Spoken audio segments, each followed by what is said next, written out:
The cold should have made her shiver, but it was fear, terrible bone-chilling fear that seized Lara, causing such tremors they were impossible to control. She huddled on the floor of the ice cave, studying the walls of her prison. The ice was beautiful, walls thick and blue with amazing formations hanging from the ceiling and rising from the floor like a forest of multicolored crystal. She hunched down, watching the lights flicker across the ice, creating glittering, dazzling displays on the walls. All the while, her heart beat too fast, and she choked on rising terror.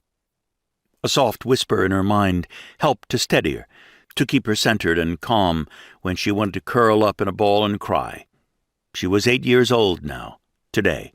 She looked down at her arms and wrists, covered in bite marks, scars from teeth gnawing through her skin to get at her veins. Her stomach lurched.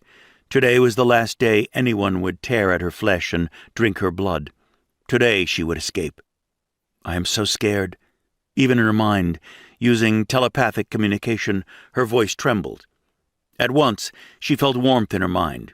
The sensation spread through her body, driving away the chill and giving her courage. You will not be alone. We will aid you to escape. You must be brave, little one. Will you come with me, Aunt Brawny? Will you both come? She knew she sounded plaintive and afraid, but she couldn't help it. She'd never been above ground. The idea of going alone into an unfamiliar world was paralyzing. Without her aunts, she would have no way of protecting herself. They both had taught her, thrusting as many skills and spells into her brain and memories as possible, but she was still a child in a child's body, thin, weak, pale, a mop of copper-colored hair she could never control, and little else. That may not be possible, Lara, and if we cannot, you must go by yourself. You must get far away from this place and hide your talents and abilities so no one will ever imprison you again. Do you understand? You cannot in any way appear different in the outside world. They had told her of the world. Long, lonely nights they had whispered to her of places above ground, of the sun and sea, of forests of trees, of living animals and birds that flew free. They had filled her mind and her heart with images so beautiful they had stolen her breath.